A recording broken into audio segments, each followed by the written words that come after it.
Abra sua Bíblia em Romanos, capítulo 12. Nós vamos ler o verso 1 e o verso 2.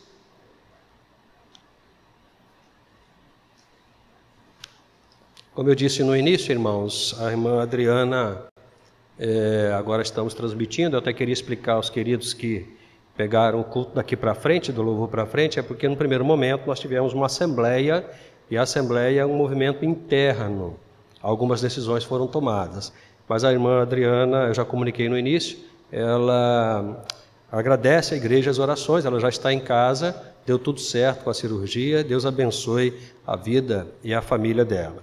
Romanos capítulo 12, vamos ler apenas o verso 1 e o verso 2, e vamos conversar com os irmãos sobre o seguinte tema: experimentando a vontade de Deus. Se você quiser acompanhar na TV, por conta da versão, fique à vontade, ou na sua própria versão também, não tem problema.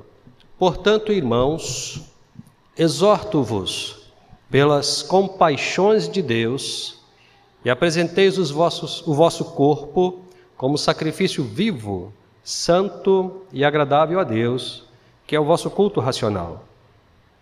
Verso 2, por gentileza. E não vos amoldeis ao esquema deste mundo, mas sede transformados pela renovação da vossa mente, para que experimenteis qual seja a boa, agradável e perfeita vontade de Deus. Vamos orar. Ó Senhor, nós nos alegramos, porque a todo momento nós percebemos que de fato o Senhor movimenta a igreja na direção do cumprimento da sua vontade. Que é o Senhor quem coloca, que é o Senhor quem tira, é o Senhor que faz esse movimento da graça de acordo com a sua vontade e com as necessidades de cada igreja especificamente. Te louvamos, ó Deus, porque temos percebido as tuas poderosas mãos na Igreja Batista do Centenário em Colubandê. As lutas são muitas, não poderia ser diferente. As dificuldades se apresentam porque é perfeitamente normal que nas atividades as dificuldades se apresentam. Mas a gente tem percebido como o Senhor tem nos acompanhado, como o Senhor tem movimentado a sua igreja, como o Senhor tem trabalhado de uma forma muito, muito carinhosa, muito paciente com cada irmão, cada querido desta igreja, construindo a caminhada deles, construindo a sua vontade na vida deles. E por falar em vontade, ó Deus, nós estamos nesse tempo, reconhecendo que o tema que estamos trabalhando foi nos dado pelo Senhor. Por isso carecemos, em nome de Jesus, que o Senhor nos dê a devida orientação, a devida informação a respeito da sua vontade e nos impulsione a cumpri-la em nome de Jesus. Amém, Senhor, e amém. Experimentando a vontade de Deus, a minha palavra hoje é bem objetiva. Eu já tinha, inclusive, conversado com os líderes do grupo de louvor, que por conta do movimento que nós tivemos, nós não teríamos o segundo tempo de louvor, mas estaremos encerrando esse momento, passando para a abertura da Escola Bíblica Dominical, mas nós não poderíamos deixar de abrir oficialmente essa temática, que é a temática da nossa igreja este ano, Igreja Batista do Centenário, uma igreja no centro da vontade de Deus. E, obviamente, em um primeiro momento, a gente precisa conhecer essa vontade para experimentá-la e para praticá-la. Porque, de fato, é isso que está no coração de Deus, que nós conheçamos a vontade dEle e pratiquemos a vontade dEle. Porque somos o que somos pela graça de Deus. E somos o que? Cristãos. Somos cristãos. E aí eu queria explicar uma coisa muito interessante e importante para os irmãos. Porque muitas das vezes, irmãos, nós caminhamos na igreja perpetuando uma herança religiosa. Nós, por exemplo, hoje nós vamos batizar algumas pessoas. Como é que chegamos até aqui? Essas pessoas converteram ou nasceram na igreja, e elas, entrando nessa dinâmica, nesse processo de caminhada com a igreja, elas vão se amoldando ao perfil da igreja e passam também a acreditar da mesma forma que o todo acredita. Mas é preciso chegar um momento na vida da gente, a gente precisa parar para pensar a respeito do significado daquilo que somos.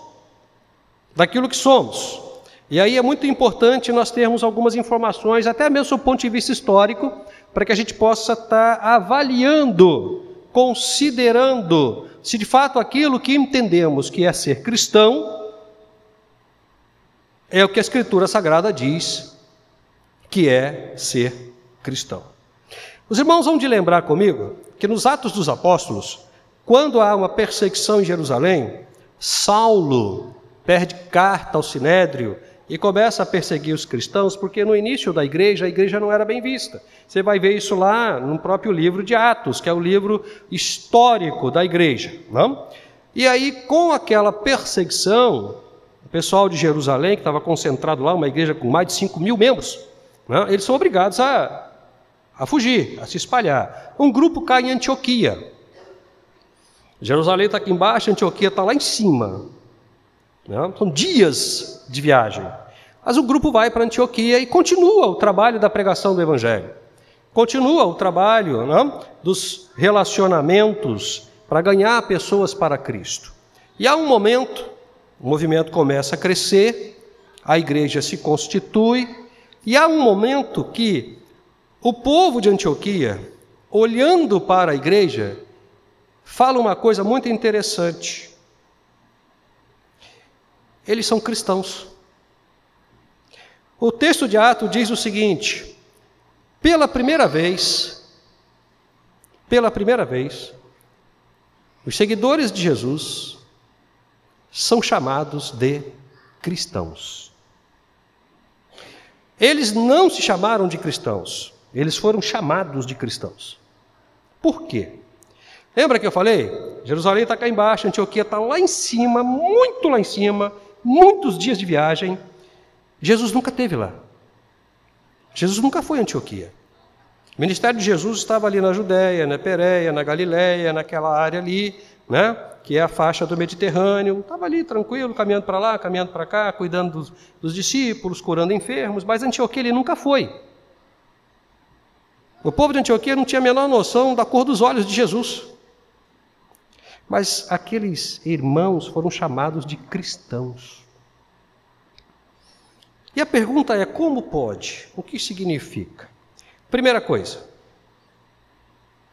o que eles pregavam e falavam a respeito do Cristo deles era exatamente igual ao que eles viviam. Então eles diziam o seguinte: o Cristo ama. E eles amavam. O Cristo perdoa. E eles perdoavam. O Cristo trata com respeito, com educação, com paciência. E eles tratavam as pessoas com respeito, educação e paciência. O Cristo suporta as aflições a ponto de chegar no limite máximo das aflições, que é a morte. E eles suportavam as aflições a ponto de chegar no limite máximo das aflições, que é a morte. O Cristo amava os inimigos, e eles amavam os inimigos. Conclusão lógica: o Cristo deles deve ser igual a eles. Já que eles nunca viram o Cristo, mas viram quem vivia e falava do Cristo. Então, vem a segunda questão. Eles foram apelidados de cristãos, que significa pequenos cristos. Cristinhos, pessoas iguais ao Cristo. Isso, irmãos, isso pode parecer apenas uma informação histórica, mas isso é de uma repercussão tão absurdamente fantástica que nos leva a pensar a respeito do nosso conceito de cristianismo, da forma como nós estamos vivendo o cristianismo. O texto que nós acabamos de ler, Romanos capítulo 12, verso 1 e verso 2, é um texto que dá margem para uma série de questões importantes, muito importantes. Mas, no apagar das luzes, o que o apóstolo está dizendo é o seguinte: Existe uma vontade de Deus e existe uma forma de chegar até ela. E para chegar até ela, vocês precisam se identificar com Ele.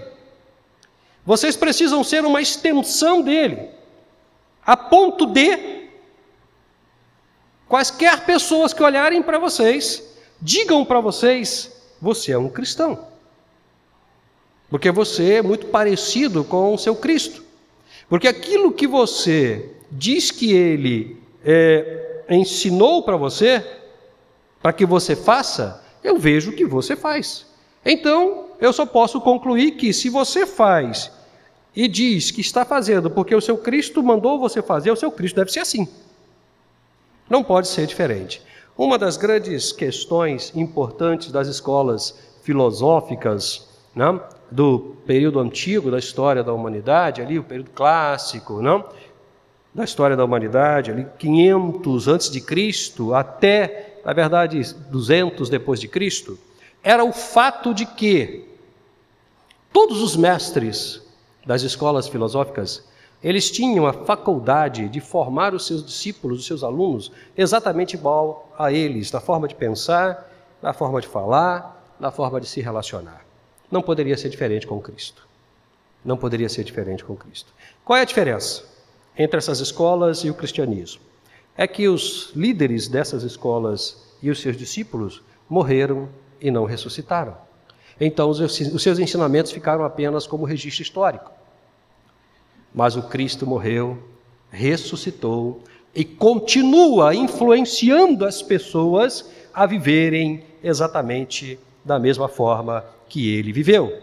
A diferença está em que o cristianismo é vida e essas escolas não eram vida, não obstante o seu valor. Mas veja bem,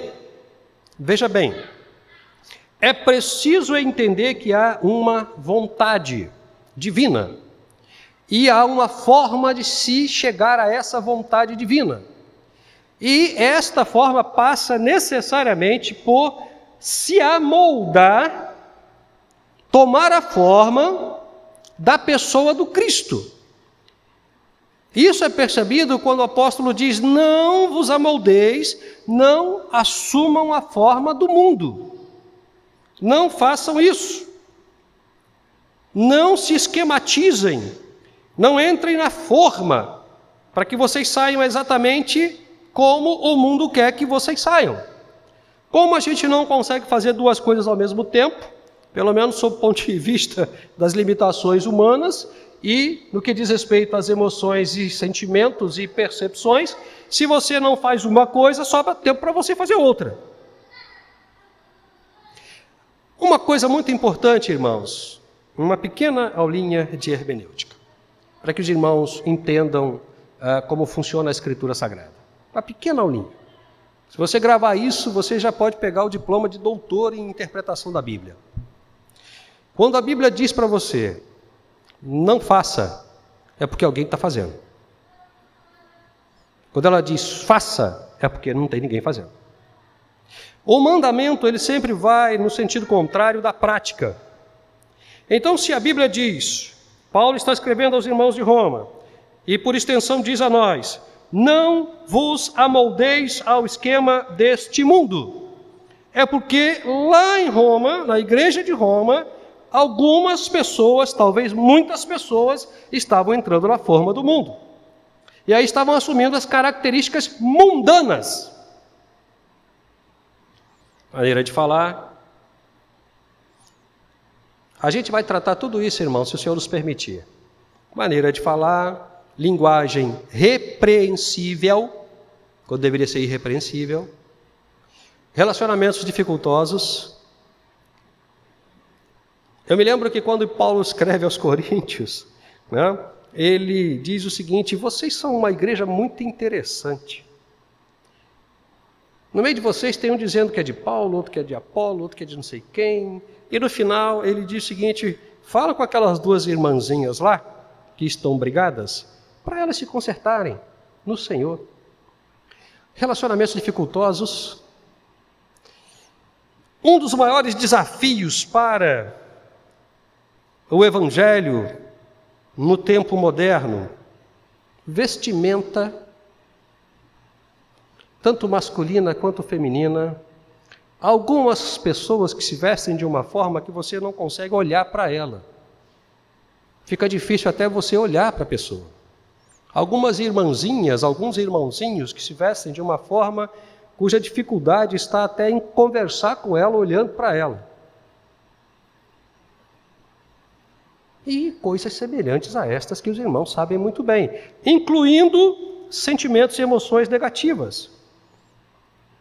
As formas emocionais do mundo são o ódio, a ira, a maledicência, a calúnia, a difamação e, na minha opinião, a pior de todas, a arrogância de pressupor que conhece 100% da vontade de Deus, a ponto de impor a sua compreensão particular da vontade de Deus à comunidade. Muito perigoso. Muito perigoso. A carta aos Romanos é uma carta muito rica de doutrina. Mas, nesse particular, Paulo está tratando de um comportamento da igreja. Ele está dizendo, olha, se vocês quiserem experimentar a vontade de Deus, vocês têm que mudar completamente a forma de vocês viverem. Completamente. Começando por abandonar os modelos mundanos.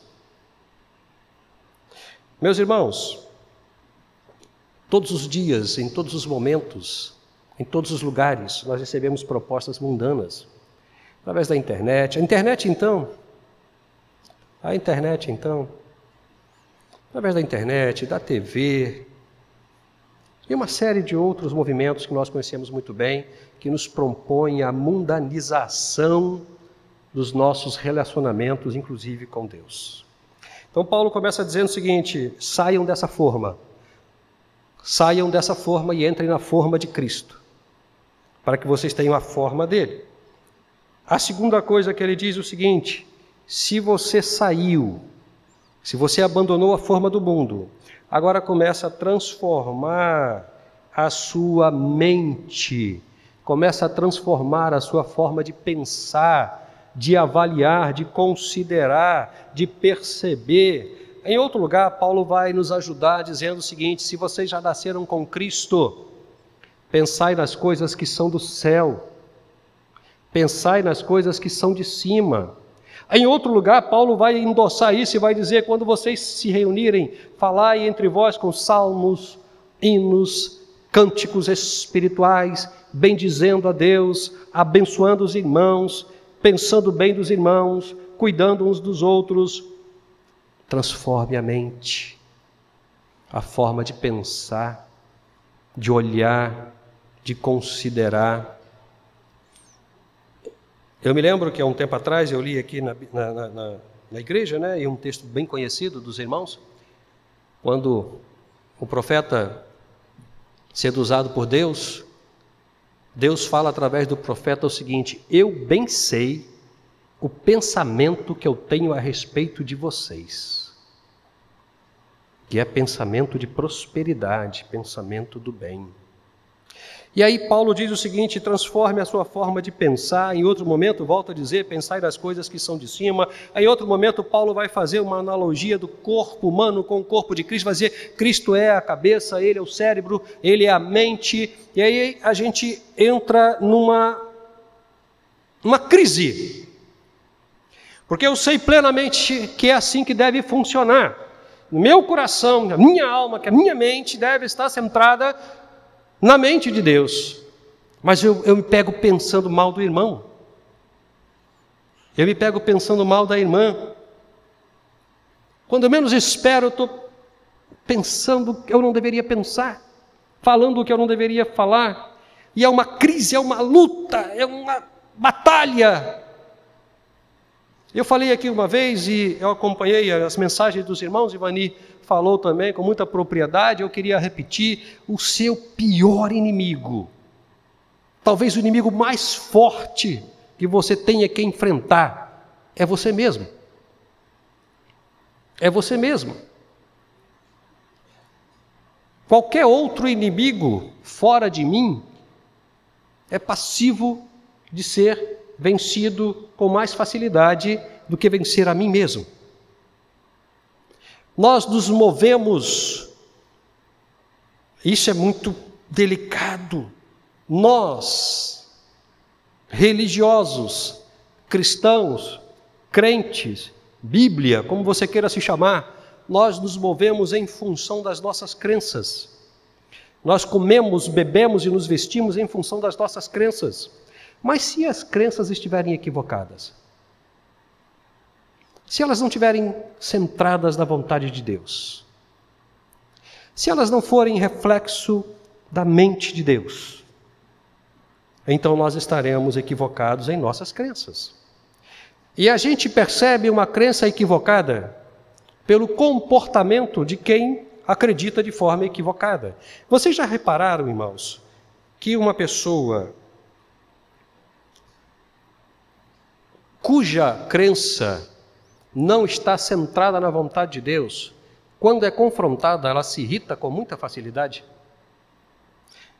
Porque a ausência da crença correta significa a ausência do espírito de domínio próprio, porque significa a ausência do Espírito de Cristo em nossas vidas.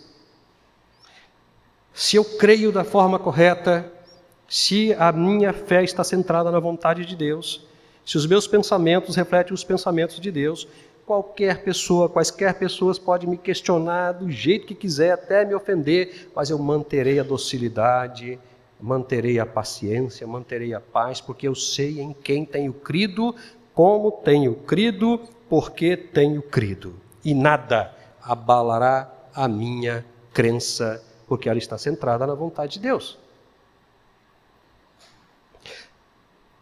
Então, resumidamente, Paulo nos fala uma coisa muito séria.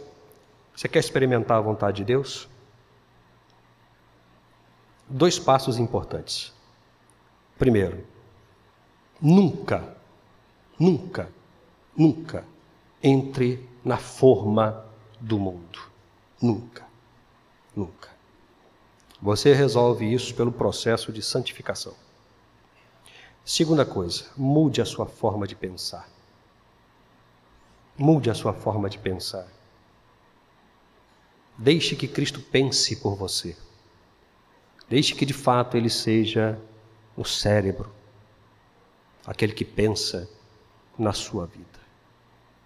Mude a sua forma de pensar sobre Ele, de pensar sobre a igreja, de pensar sobre os irmãos e amigos, e acima de tudo, de pensar sobre a vontade dEle. Porque por mais que você diga para mim que você sabe qual é a vontade de Deus, eu vou te dizer que a vontade de Deus sempre é maior e melhor do que aquilo que você está me informando, do que aquilo que você está dizendo. Eu encerro a minha palavra com o texto de Isaías, para mostrar para vocês o que eu acabei de afirmar. Por mais que você me diga que sabe a vontade de Deus, eu vou te dizer que a vontade de Deus é sempre maior e melhor do que o que você está me dizendo. Quando o povo de Israel chega diante de Deus e começa a fazer as considerações dele do povo, a respeito da vontade de Deus, Deus diz o seguinte: os meus pensamentos não são os seus pensamentos. Os meus caminhos não são os seus caminhos. O céu está acima da terra. Então preste atenção. Os meus pensamentos estão muito acima dos seus pensamentos. Meu querido, se você tem alguma dificuldade com relação a isso, dobre o seu joelho, fale com Cristo, abra a guarda, entrega a vida para Ele, abra o coração e diga: Senhor, a partir de hoje, eu não quero mais andar de acordo com o mundo, com a vontade do mundo ou com a forma do mundo. E eu quero que o Senhor mude a minha forma de pensar, para que os meus pensamentos reflitam os pensamentos do Senhor e eu seja de fato identificado como um cristão genuíno. Amém?